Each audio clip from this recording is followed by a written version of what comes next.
like to do is I like to go to the video of VP Kamala Harris speaking about 2025, and then we're going to bring a special guest on who's been touring, who was just at the Democratic convention, and she's going to share a little bit about what she does, and we hear about it.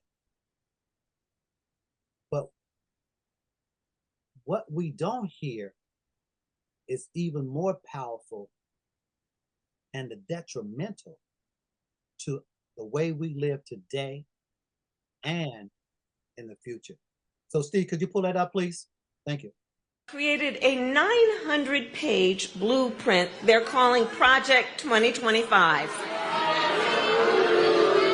detailing everything else they plan to do in a second term, including a plan to cut Social Security, to repeal our $35 cap on insulin, to eliminate the Department of Education, and end programs like Head Start. And Project 2025 outlines a plan to limit access to contraception and for a nationwide abortion ban, with or without an act of Congress. Ladies and gentlemen, and our youth, please welcome the Democratic President of the Democratic National Party in the state of Oregon, Dr. Rosa. Dr. Rosa, please come on. Hi, hello, Tony. Thank you so much for inviting me on today.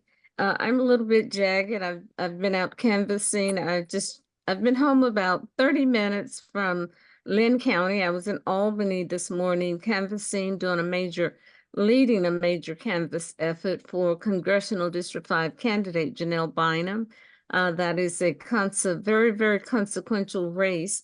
But before I say anything, in addition to thanking me for having a moment in this program, I wanted to honor Tavon and Ambria and Soraya. They have such beautiful, amazing names, not like when you and Audrey and I were coming through. We were Mary and Sue and Dick and Jack. All very boring, I might add. And so I just want to honor them because, as you say, Mr. Brown, they are the future of this country. And one of the things I want to say before I talk about Project 2025 is that for every person on here, particularly our youth and our young Americans, I almost said young Dems. I'm always out talking to young Democrats in my role as chair of Oregon's Democratic Party. You do have a voice. You absolutely have a voice. I'm not going to talk politics today, but you absolutely have a voice. And as the beloved Congressman John Lewis says, your greatest voice is your vote. You do have the ability to vote. And when you sacrifice that and you don't use it, other folks use their vote to create a system that you have to live under. And that system doesn't necessarily do what's best for you. In fact, it may be to your detriment if you, in fact, surrender your vote. And Congressman Lewis said a lot more about a vote. He said it is the most precious right that we can possibly have because it is our voice, our vote. We never even have to speak, but we have to take that ballot and write in it what we think about. And the ballot sometimes, the longer the voting ballot, the more confusing it is. And so I would sit down with my kids at the kitchen table and we would go through each of them. And my youngest daughter, Maria, would say, I'm just not into this, Mom. I'm just not into this. And I said, well, when I was your age, I wasn't into it either. And so I had to depend on those women and those aunts and uncles and grannies and grandpas whose shoulders I was standing on. And I said, okay, Mariah, you're not into all of this, although you're at the age when you can vote, but I want you to stand on my shoulders and I want you to understand that this is your voice and I want you to use your voice. We'll as we get older, we'll understand more about why it is important to take the opportunity to use your voice. Although you may never speak it out loud, you use that piece of paper. It is very, very important. I've never seen a time, as Mr. Brown was saying, I just returned from the Democratic National Convention in Chicago. That was August 19th through 22nd. And as Oregon's Democratic Party chair, I did cast our 80. I did cast that on MSNBC, and lo and behold, I heard from people as far back as high school, and you don't even want to know how long I've been out of high school, but apparently I was still recognizable because I did hear from some folks from all the way back then, and they said, I wasn't surprised to see you when you were the president of the student council, you were political. And I said, I don't even know if I knew what political meant at that time.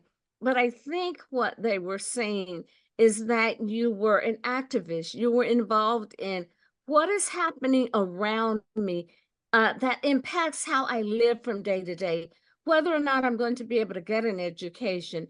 And I did attend a historically Black university, Fayetteville State University in Fayetteville, North Carolina. My dad had just retired at Fort Bragg, North Carolina, and I was such a baby. I didn't want to go. I had scholarships to other places, but I wanted to stay home with my daddy. And so, and the other part is that my mother had just passed. And so I wasn't in an emotional state to go away from home. And sometimes when we talk about faith, my faith was working for me then, because I think I might have made a decision to go away to school to one of the places I had had a scholarship offer. And I ended up staying home with my dad and attending an HBCU. And I know that it was one of the best decisions that the Lord ever encouraged me to make. It has impacted my entire life. Everything I've done since that time, everything I do today is understanding my history, my heritage, those big shoulders that I'm standing on. And being at an HBCU helped me to understand I have a responsibility. My granny would say it this way. She was a Black woman from Columbus, Georgia. She would say, while you're moving forward and moving ahead and stepping out there on your own, she said, if you don't turn around, reach your hand back and lift somebody else up and bring them along, you're going to turn around one day and find yourself standing out there alone. So you got to bring everybody else up and bring them along with you. All that to say, it is amazing where we are today, all the progress we've made. We've been through Jim Crow. We've been through civil rights. We've made so many strides. And now all of a sudden, we're in this place, or this space, I call it, as I tell my children, where we have political folks that are trying to take us back to pre-civil rights. So I don't know what you've read about Project 2025. I love it when VP Harris talks about that. But it is, if anybody asks you, as simply as you can put it, it is an agenda. It's like when you're going to have a meeting and you have an organization that you're working in, you have an agenda. That is a plan for what you're going to do. It may be for a plan for your organization for the next 6 months. Well, this plan to strip away the rights of other parts of the government and give them all over to the executive part, which would be the president literally being able to be a dictator. He has said to us, I haven't called his name today. I often don't call his name because it causes me a little pain, but he has said he would be a dictator on day one. But if you begin to read the sections and the segments of this 900 plus page diatribe that conservative folks at the Heritage Foundation, the Republican Party, Donald Trump, his admin, I use all three of those terms synonymously. It's taken a while to write it. I think they've been writing it since the time, or even before, when he was taken out of office by President Biden. And so there began this construct of an agenda in terms of how is America going to live? What are we going to do? What are they going to do different? But it goes into these segments, things like removing the Department of Education. If you do that and there are no guidelines and no rails, we can take taxpayers' money to fund private schools. We can take taxpayers' money to do anything and take money away from public schools, take money away from HBCUs. we can take money away from anything if we don't have any congressional controls over how tax money or federal money that comes in, how it is spent. It is very anti-labor. When we talk about the labor movement in America, it is the labor movement that has allowed this country to build a middle class. What I mean by that is before the labor movement had power, we didn't have worker protections. I'm talking to Dr. Terrell. She's one of the greatest labor activists that I know in Oregon. But prior to that, we not only did we not have the appropriate benefits and wages, but protections on the job, being safe on your job, and knowing that you could be safe, come to work and go home safe. Well, Project 2025 is very anti-worker, very anti-labor. You can go through all of the major parts of our life, our health care, Medicare, Social Security, everything you can think of. It is going to reverse the steps that we've already made. President Biden put in something that allowed us to have more jobs, and they want to reverse that. They're going to implement very inhumane immigration policies to dehumanize people and to take everybody out of the country that they say is not an American and remove them. But it's just so many. When I talk about Project 2025, it does a lot to harm women, not just women's healthcare rights, but women's ability to be able to support their families. There are so many families in this country that have matriarchal power, and Donald Trump and some of his allies think that that emasculates men, and so they don't want women heading the families. But sometimes it's not even the choice of a woman as to whether or not she's heading her family. But if she is, she needs to be able to do that with the dignity of work and the respect of work. And there's so much about Project 2025, the 10 major areas in it. And I'd love to answer any question that you have about it. Obviously, you can see that I'm passionate about it. I've been all over the state giving these little workshops, but the more I read about it, the more I think I've stepped off a little bit into some kind of twilight zone. If one could imagine that Donald Trump and his allies could regain the White House and implement some of the effects of Project 2025. And I do know with young people your age, one of the first things he wants to do is reverse some of the loans that have been forgiven, reinstate loans that have been forgiven for students so that they have an ability to be able to have a home or to start a family or to do whatever it is they want to do. Nowadays, I'm told it's not buying a home, just having an apartment that's affordable, being able to have a car and have car insurance, and being able to live with the dignity and respect. That is what it's all about. And one of the things I want to say about that I find most offensive about Project 2025 is that it uses racism. It uses Christianity in a form of racism because it says that it says we're basing Project 2025 on Christianity, when in fact it is not. It is the antithesis of what Christianity is, with respect to how we respect people and how we respect their rights to live as human beings with the dignity and respect. And we all have different faiths. I respect all of them, but I don't know the one that they're talking about. But it is founded in white nationalism, which I do believe is the antithesis of Christianity and faith. So there's so much about Project 2025. Usually I'll have about 30, 40 minutes to talk about it and do a little Q&A. I have a set of 25 questions that we often go out and answer, but what would you like to ask me about it? Or what have you heard about it? Or have you heard anything? Or we do all care about it because it will impact how we live from the time we wake up in the morning until we do what we do on a daily 24 hours.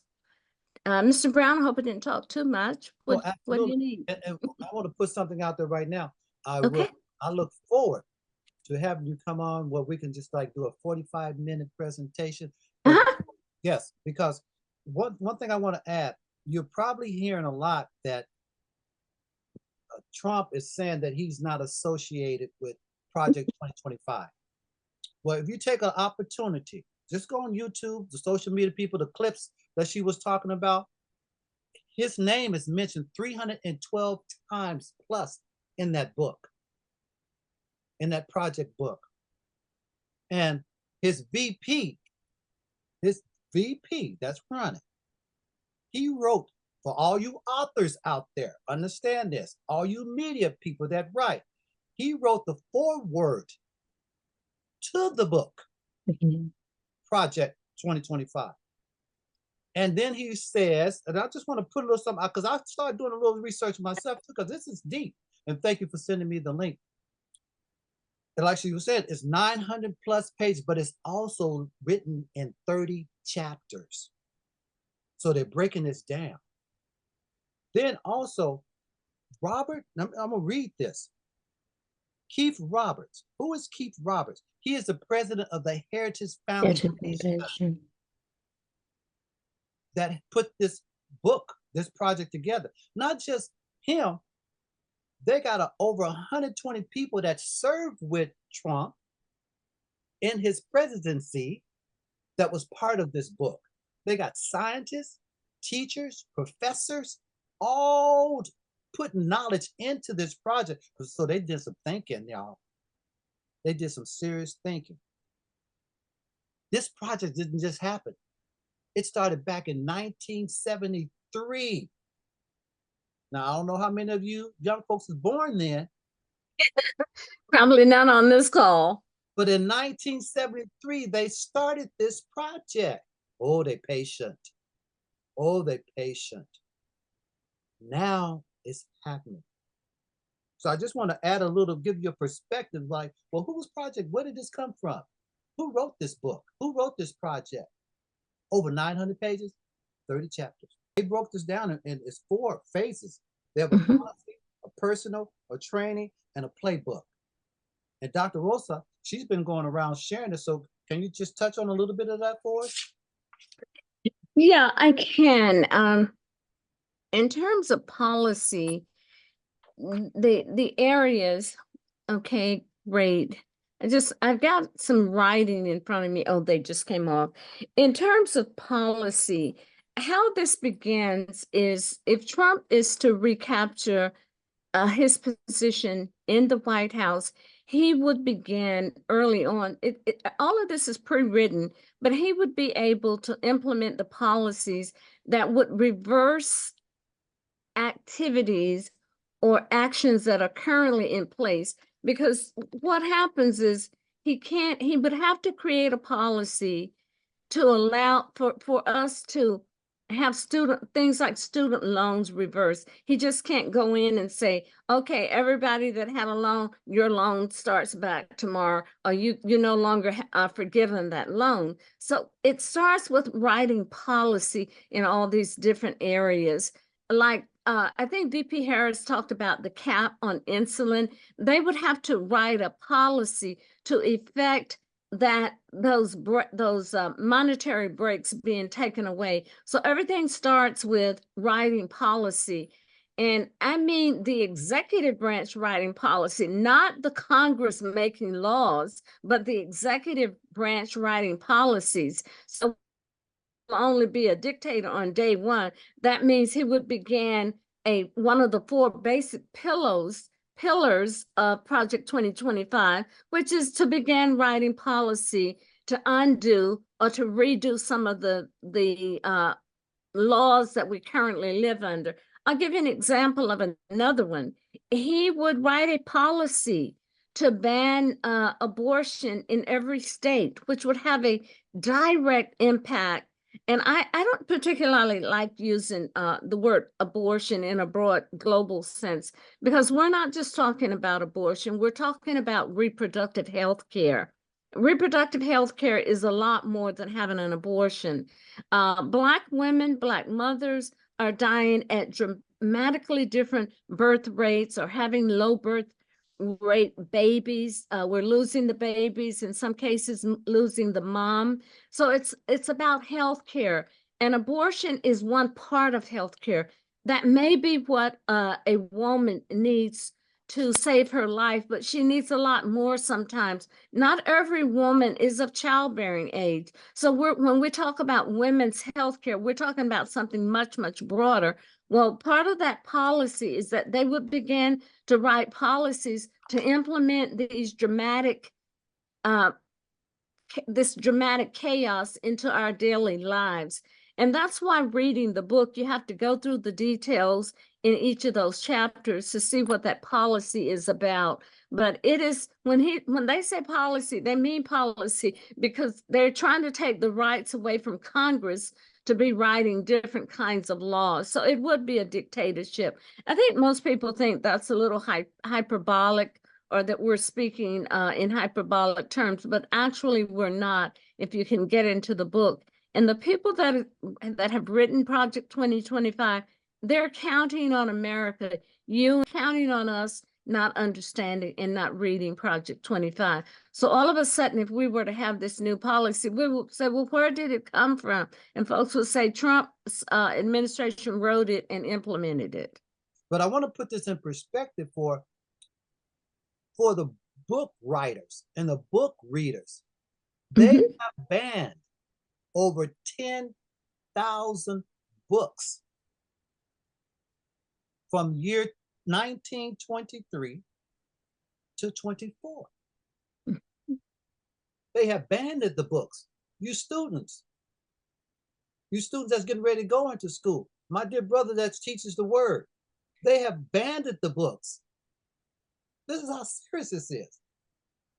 That we might look at, well, I was talking to some brothers and they were saying, well, we like his swagger.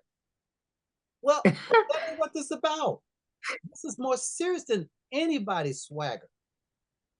When they talk about that, and I'm gonna let Dr. Dr. Rosa continue, but I'm so passionate about when I start reading all of this, for us to understand our great grandfathers didn't have the chance to read. They were told if they read, they would kill them. Remember I spoke earlier about the new Jim Crow? It's in a different form. Yeah, it is. They're telling us what they're doing. Some of them, let me put a disclaimer. They're telling us some of it. This Project 2025 is a little bit of what they're telling them. But Dr. Rosa, go ahead. I'm sorry. Go ahead. No, I probably should have made much clearer the difference in writing policy and implementing policy than having Congress make laws and then have them finalized in the Senate. And so that takes away the rights of the people or the voice of the people. And so it's very important that we don't have this power only in the executive body writing policies, and that would be detrimental or that would take away fundamental rights that we currently have.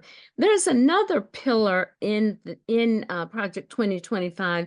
I was just looking at some of my notes, and the last workshop I didn't get to this one, but it's called presidential appointments.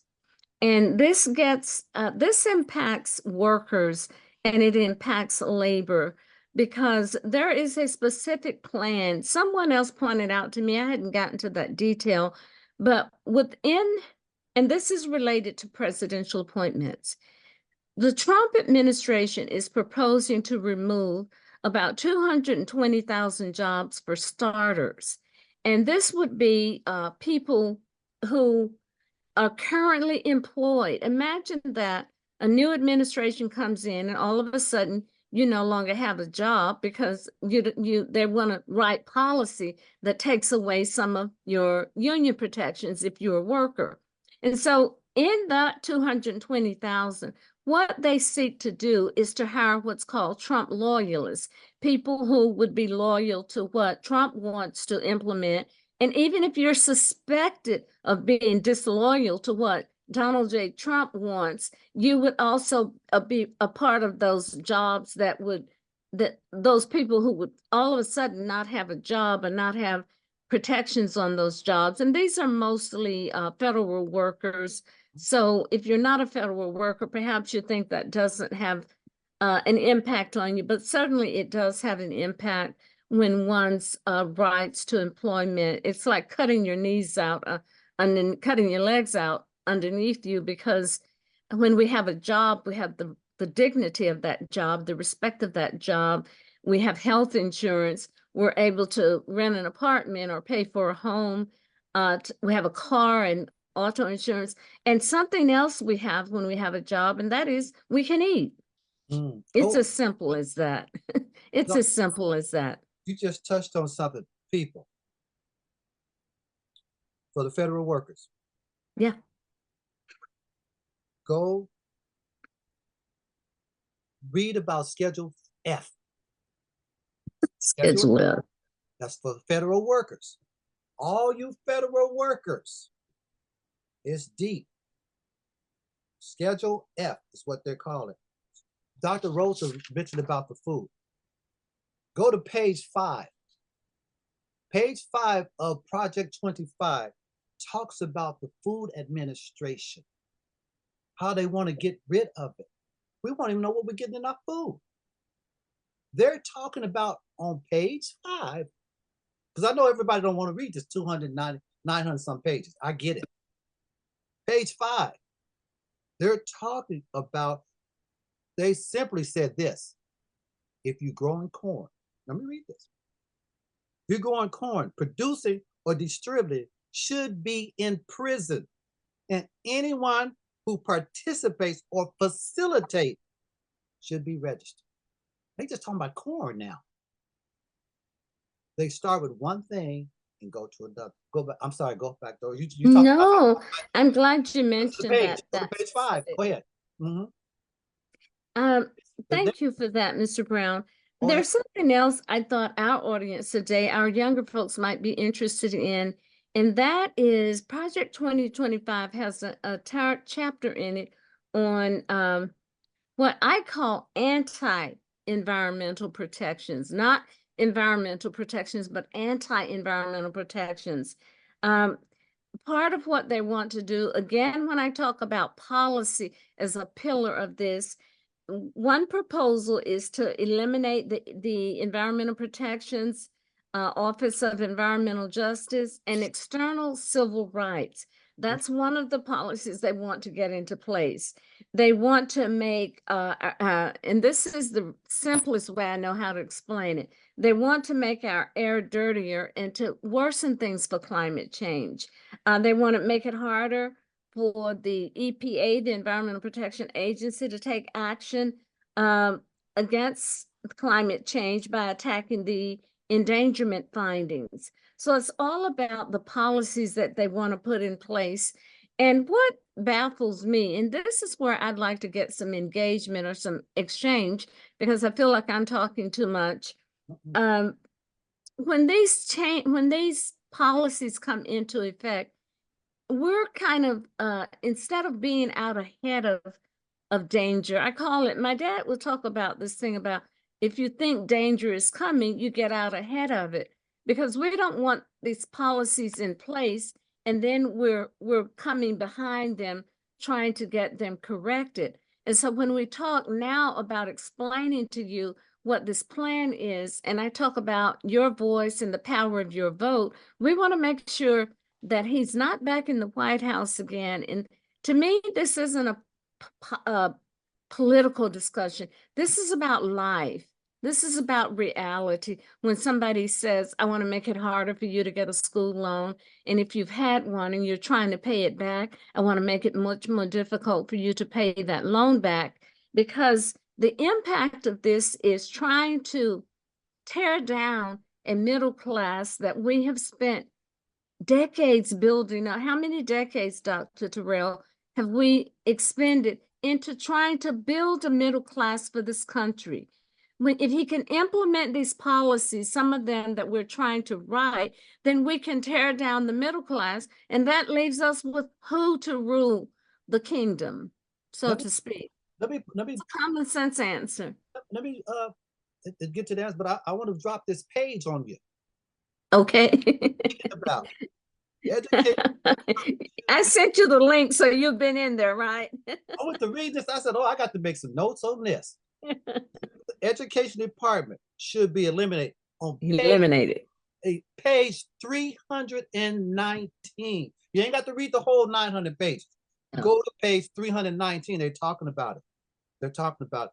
On page 482, they are talking about, as she just spoke about, the weather, the National Weather Service. Oh, yeah. We won't even know what's going on in the weather when there's a tornado, there's a hurricane. This is deep, y'all. And she mentioned about education. Go to page 258. For ending of any DEI programs. All you students. Yes, I saw that. I saw it look like, what? Yes, what? This is real talk. Straight talk, giving it to you. Page, what I just say? Page 258. Calling for the ending of DEI, diversity, equity, inclusion program. Y'all don't have to read the whole 90 pages. When I would do my best, when Dr. Rosa touches on something, if I have the page, I'll do my best to give you the page. I'm sorry, go ahead, Dr. Rosa. No, you're doing fine. I'm glad you have it open in front of you. I have my cheat sheet in front of me, but this is something you're back. We're hopping all around instead of going through those 10 chapters. Yes. But you're talking about the Department of Education. This is really important to me. I find it offensive because I get up and work every day, so I find it offensive that part of this is about funding private schools with taxpayer money and no stipulations. They can write policies for how they want to use the money and no stipulations. But I'm going to tell you, when I said taking us back to pre-civil rights time, one of the things that can happen when they start funding private schools in this way is that they begin to segregate schools again by race and class. And I think our young folks that are on here today, they get that, the segregating schools by race and class. And they call it scrubbing. I call it scrubbing the funding that we need for public schools and for disadvantaged communities, that tearing down of the middle class. And those things are very important, middle class and disadvantaged communities. We have what's called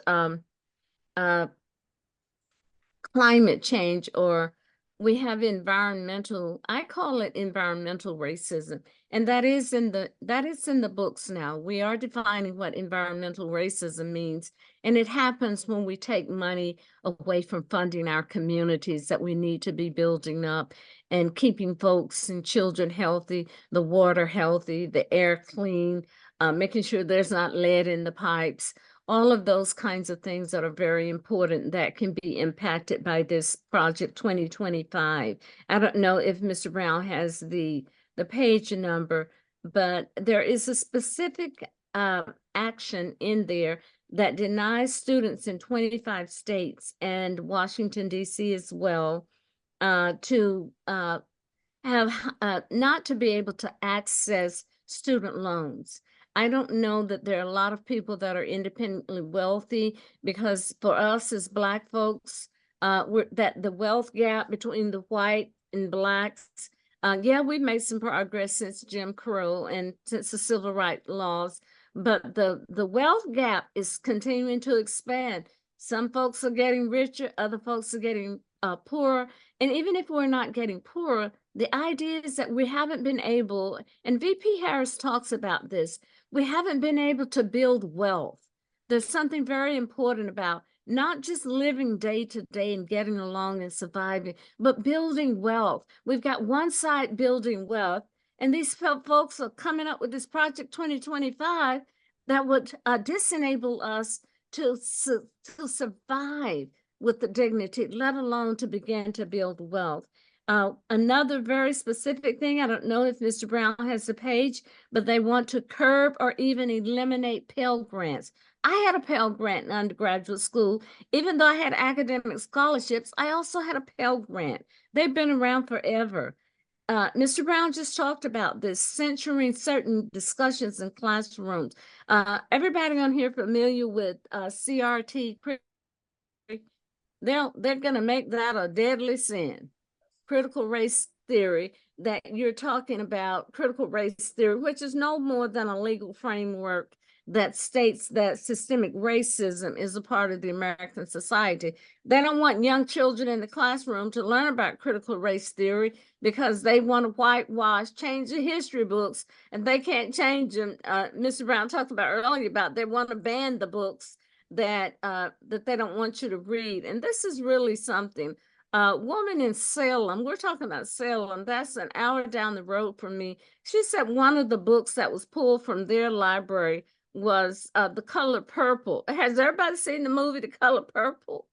I mean, these people are getting out, they're going crazy right now. So we just got to make sure that we keep them out the White House. This isn't hyperbole, this is real. Project 2025 will seeks to change our society and to really set us back. And some people think, well, it can't happen.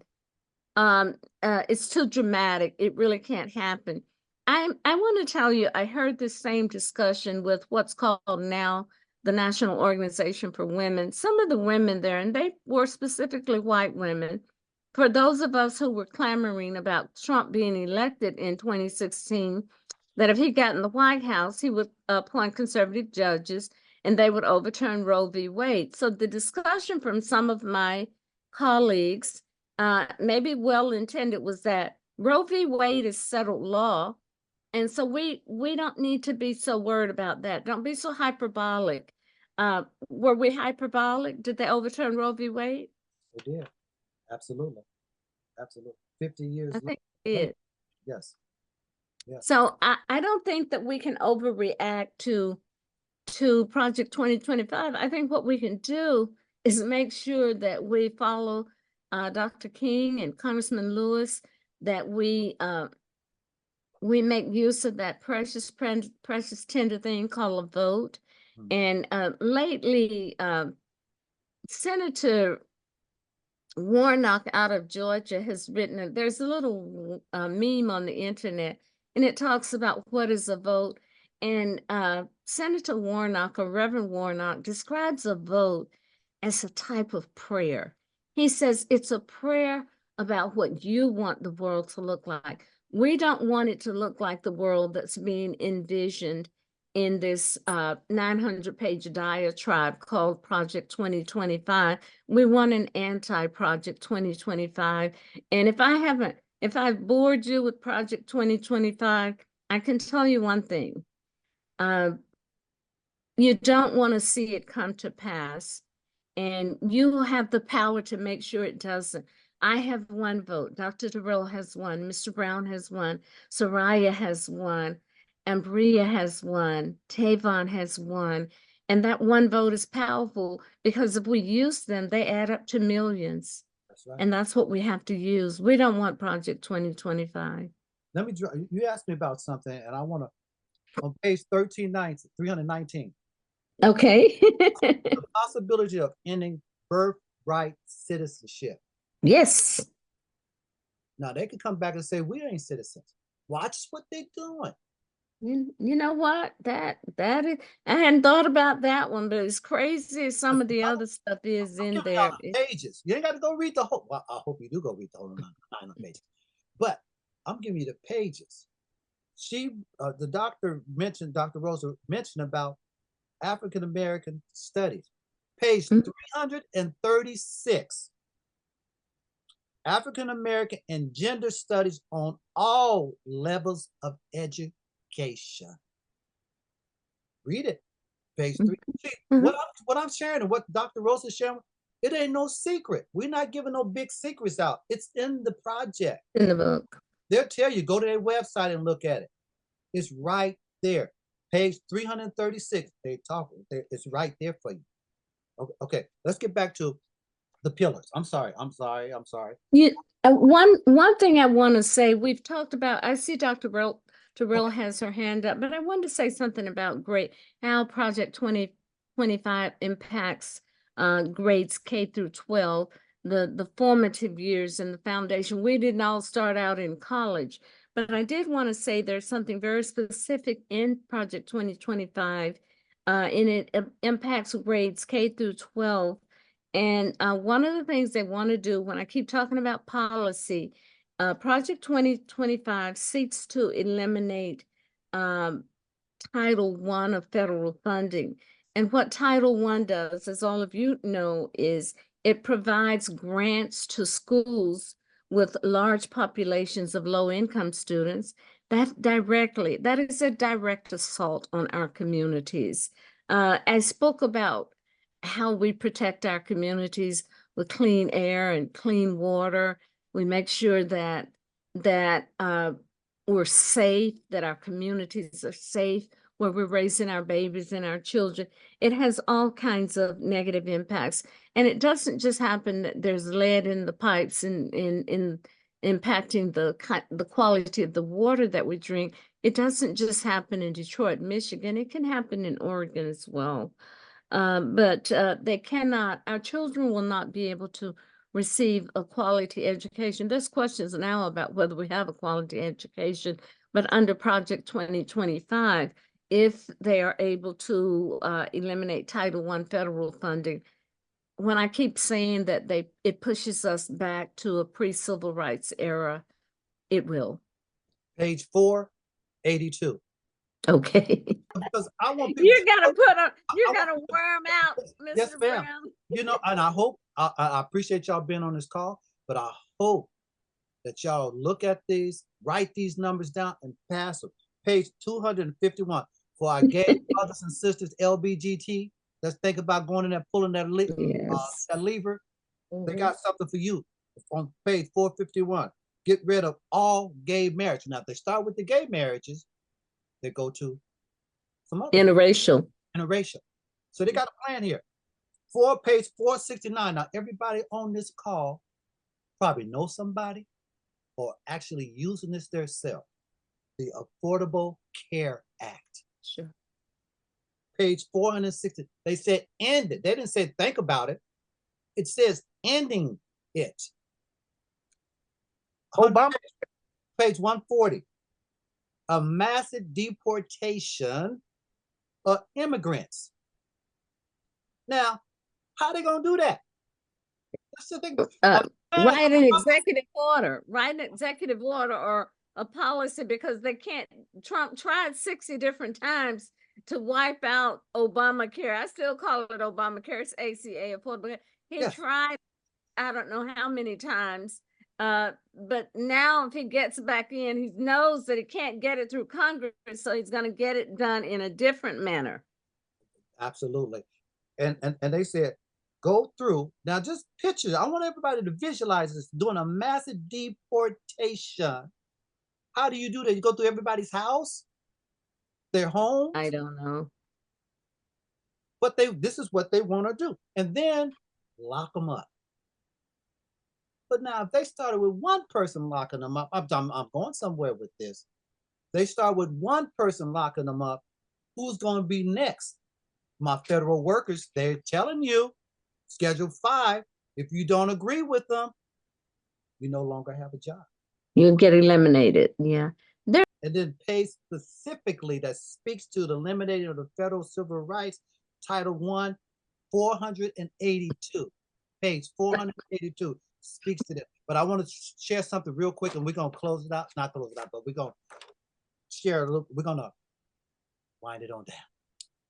Not only are they talking about our food, our health, our weather, our abortion rights, civil rights, deportation, but they're also talking about security. Department of Homeland, page 133. 133. Completely dismantling and of the Department of Home Security, FBI, along with Department of Justice. How are we going to protect ourselves, people? Who's going to be protecting us? Other than our higher power. Who? Page 133. Now, I'm going to drop something else, and we're going to, I know I keep saying it. Remember we talked about the weather, the NOLA? People probably say, well, what does that mean? That is the National Weather Association. They have a budget. Now look, get this. It's always about the money sometimes. A budget of $75 million. Just that alone. The whole annual budget is $12 billion. Where's that money gonna go if they eliminate that program?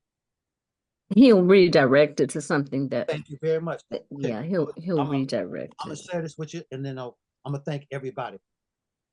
Policy, personal, training, playback. Policy, big book. Personal is going to be a huge conservative database. Think LinkedIn, but it's going to be used for DGT loyalties. Okay. 3, the training. They're going to set up an online education system called the Presidential Administration Academy.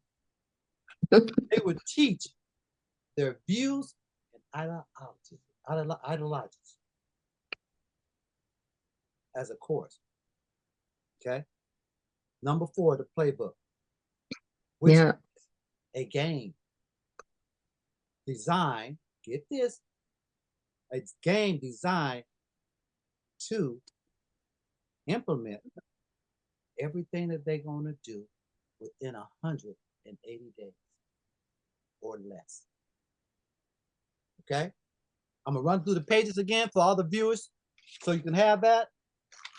Okay, and then we're gonna just thank everybody again, like I said. Okay, education department. Okay, eliminating the education department. but I wanted to give them the page for the, because you spoke about completing the ban on abortion. Yeah. Page 452 to 503. Education department, page 319. Elimination of Title I funding. Head Starts program. They don't even want the babies to eat, y'all. Yeah. Come on. They even talking about taking the guardrails off for the disability people. Oh, it's deep. Page 482. Eliminating our weather system. Page 675. This is no secret. This is all in, they're telling us. Let me flip it over here for y'all. Department of Home Security, what I just spoke about. Page 130, page 133. On page 319, the ability to end birthright citizenship. Page 336, citizenship banning African American and gender studies in all levels of education. Page 258, calling for the ending of any. Now, affirmative action is already gone on. It's gone. Just in case y'all didn't know. And then another thing, I'm fulfilled. The voting right, oh, they own that too. That's not a right. That's a right. But every 10 years, they have to go back in and vote on that. Okay. Page 258, Diversity, Equity, Inclusion Program. For my gay right brothers and sisters that's out there now, whether you believe in that or not, right now, we got a bigger picture. It's a bigger thing right now. 451. They get one right, marriages, like Dr. Colquitt said, going to the interracial. Page 100, that's what Clarence Thomas might have some problems, but he part of it, so who knows? Okay, page 400. I'm just keeping it straight talking. Okay, 469. Ending the Affordable Care Act. Some of you know as Obamacare. Obamacare. Okay. Page 140. Massive deportation of immigrants.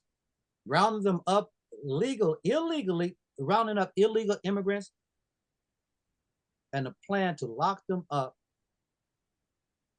Okay. Page 140. Federal workers. Now, I don't know if federal workers is part of that merit program or the other program. They got two of them real quick. It's about, when I first read it, I had to go back through it. It's about eliminating 220. This is early on. They're going to start. The first batch, Mr. Brown, is eliminating 220,000 jobs, but that's only a starter.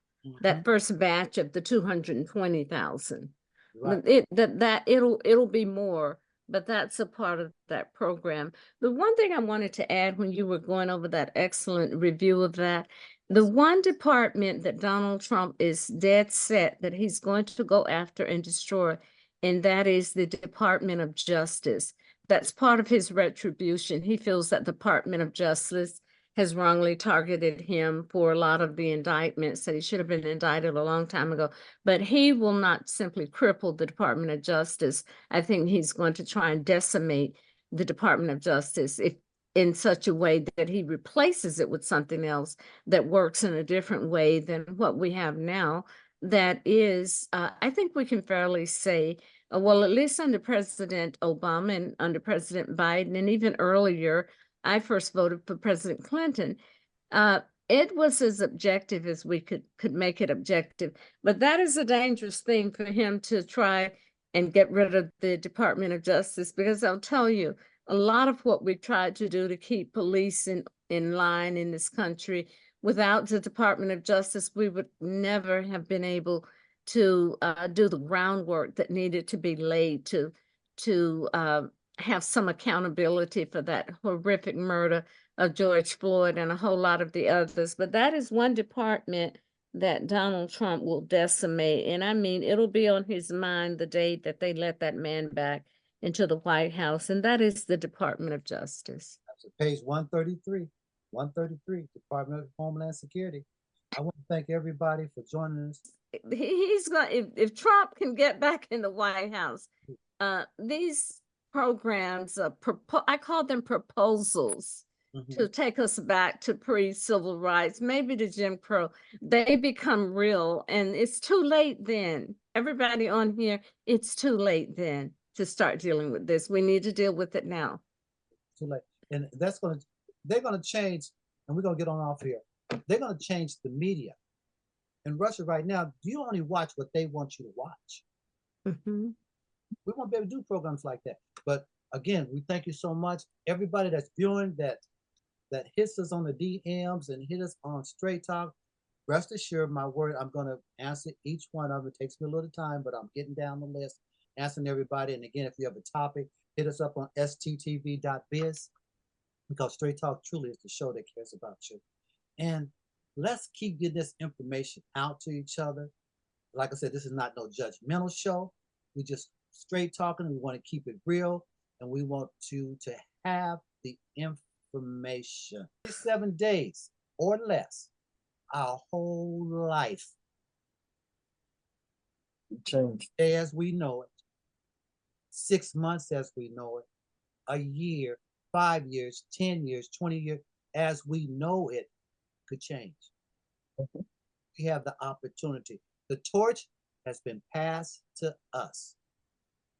We have the opportunity to keep democracy and build on it. That's not perfect. Nobody is, I don't want no viewer to think, well, Tony thinks that it's perfect. I'm not saying that. What I'm saying is we got a choice, democracy or dictatorship. You can have all your disagreements with VP, Kamala Harris. You can have all your disagreements with Straight Talk, or all your disagreements with the next person around you. But you have the choice right now. Let's keep that choice, not just for ourselves, for our children, the children, the children, the children. Thank you for joining another edition of Straight Talk. It truly is the show that cares about you, where the information comes from you, and you saw it today, from the people to the people. Be blessed, tell somebody you love it, and get out and vote and share the information. Bob and I both voted for Donald Trump. I voted for him twice. I won't vote for him again. January 6th was a wake-up call for me. Donald Trump divides people. We've already seen what he has to bring. He didn't do anything to help us. Kamala Harris, she cares about the American people. I think she's got the wherewithal to make a difference. I've never voted for a Democrat. Yes, we're both lifelong Republicans. The choice is very simple. I'm voting for Kamala. I am voting for Kamala Harris. Enjoy. Have a blessed day. Thanks, everybody. Go ahead and run the close out. And engineer, Steve Roberts. Appreciate you. One love, my brother. Appreciate you. For raising your voice and using your vote A vote is a kind of prayer for the world we desire for ourselves and for our children, and our prayers are stronger when we pray together. And so together,